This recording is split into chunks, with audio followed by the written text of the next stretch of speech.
It's a time for a package from China. Welcome to the Wicked Gamer and Collector. It's awesome that you are tuning in. Alright, so in this package from China, we are going to take a close look at the Super Console X, but not a review because we're going to do this Arcade1up modding with the Super Console X.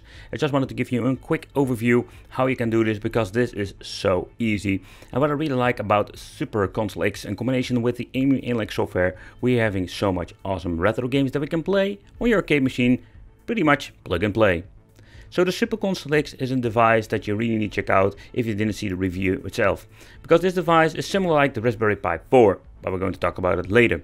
Because we can play so many retro games, we can just plug and play the encoder boards on the two USB connections. If you want to have 4-player setup, you need to of course have a USB hub. The SD card can be swapped and upgraded if you want to. And the back we're going to get an HDMI connection. We're having an Ethernet for the internet. It also has some Wi-Fi capabilities. An AV out, but we don't going to use this of course. So the next thing we're going to need is an encoder board. There are a lot of different encoder boards out there, and what you can see, we're having 3 versions. So there's 3 versions. We're having the cheap one, more expensive one with the LID function, and of course we're having the Xbox 360 PC edition.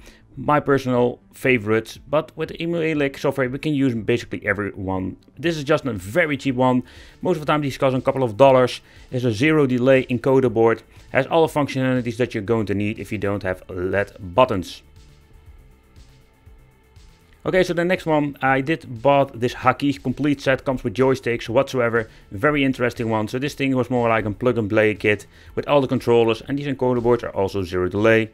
And my favorite ones, I most of the time use these, are slightly different to compare with the other ones because this is the Xbox 360 encoder boards. But if you're going to use a PC build, I will recommend this. As you can see over here at the back we're having A, B, X, Y and all the configuration button, but that is not necessary with the emulator because when we're going to plug it in the emulator, it will recognize the encoder boards and you just need to reconfigure it anyway. So that doesn't even matter which one you buy, it's more which one fits your personal need. But take in consideration, if you want to do this modification in an Arcade1up machine, you're going to need to have the conversion board for the monitor. It's all the same like with the Pandora's Box Raspberry Pi build. I did quite some different reviews about it, but you just need this and you don't need the main board that connects the control panel and of course have the internal games. Okay, so with the encoder board, you shall need to remove all the buttons depending a little bit what kind of Arcade1up version you're having. In my video, I had the first edition with the shitty controls, so basically I bought a completely new kit from Haki. You can also use Sanwa whatsoever what you want.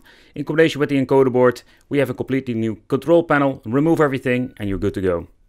So when it comes to Arcade1up, I really like what you can do with these machines. You can combine it with a PC that I did in my previous video. It was a quite expensive build in combination with all the parts that we're going to need. And of course the PC expensive, but it will give you a lot of options. And it will give you a lot of new ways to play. Okay, so let's take a close look at the software and how do you need to connect the Super Console X, because the Pandora's Box is way easier to do. Okay, I'm going to do a little bit of cheating because I already made a part of the system that I'm going to need for this modification. Already added the adapter, and as you can see we're having a power strip that we're going to need for the extra 12-volt adapter. You can also hook it together and make a different way. In this video I'm just going to use a 12-volt 2-amp for the Super Console X separately. Okay, so next thing we need to do is plug in the encoder board if you have connected everything. And again, it doesn't even matter which connection. If you just connect the joystick and basically connect all the buttons, we need to set it up inside emulator. Okay, next up, let's grab myself an HDMI cable. It's a little bit too long. I couldn't find a short HDMI cable, but just wanted to show you. Okay, next up, we're powered on, and of course we need to have a power supply.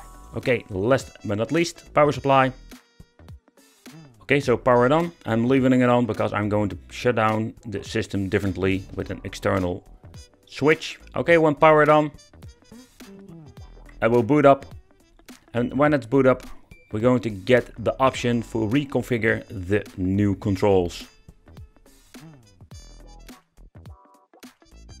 It works the same like with a new controller. As you can see, it says 2 gamepads detected. Hold 1 button and that's it. Configure the D-pad, configure all the buttons like start, select, A, B, X, Y, and of course we're only having left and right trigger or shoulder buttons, depends on what you want to reconfigure on the system. And yeah, for holding the button we go to the next one, the next button, but we don't need to configure anything else. If you want to enable the hotkey, for example, I'm having here the button that I can basically press, configure for the hotkey. Not going to do this. What I'm just going to do is leave it like this. I'm going to skip this option, press A. It will ask me for basically going further without configuring the hotkey. And when I've done this, I'm just saying, yes, please do shut up and let's go any further. And we're ready to go. As you can see, it load up the menu and all the controls work just fine. So if you want to see more like what kind of system we're running or how does it run, check out also the second channel where I do a lot of extended testing together with Emu Chicken. Because the Arcade1up is a 4:3 aspect ratio, so sadly we're not going to need the bezels. We can remove these in the bezel menu. So go just to RetroPie where you can remove the bezels. There are some tutorials out there, so if you don't want to have. If you have a widescreen, you can just leave them as it is, of course. So when it comes to compatibility with these games, the EmuELEC has a lot of potential when it comes to retro emulation, but especially I think the really old stuff like Commodore 64, Atari, stuff that doesn't run on a Pandora box. So let's talk about the different options. Alright, so the Super Console X and the Raspberry Pi 4. So when you're looking at both of the systems, yeah, they're very similar to each other. So if you're looking at the compatibility when the games only, still with the Super Console X and the Raspberry Pi 4, the Pi 4 has a little bit more juice. So some of the games like Dreamcast will run slightly better than the Super Console X. So for the really old stuff, the Super Console X is just fine. And the way how you need to configure everything is slightly the same. Okay, so what if you're going to grab something else like the GT King? So the GT King is basically a same kind of device, an Android, but it runs on the better chipset. The Super Console X is running on the S905M that I'm having here, that's the normal version. Alright, so the GT King is a great example. Maybe in the future when you're seeing this video now, is that this product is not the latest and not the best option. So maybe in the future we're going to get a box that is even faster and cheaper. But when you combine these with EmuELEC, if you can, it will be a better option like a Super Console X because you're having basically more power.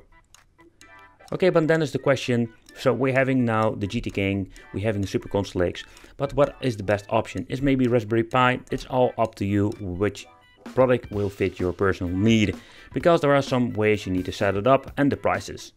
So, but let's talk about something else, the Pandora's box. So Pandora's box, what I do like about it and why I prefer sometimes the Pandora box over a Super Console X or Raspberry Pi is because the Pandora's box is super easy to connect. It's more like plug and play if you want to use a Pandora's box, and take consideration there are gigantic amount of these Pandora boxes out there and they are very different from each other. But in my opinion, the most easy mod you can do is the Pandora's box. I just wanted to mention it in this video.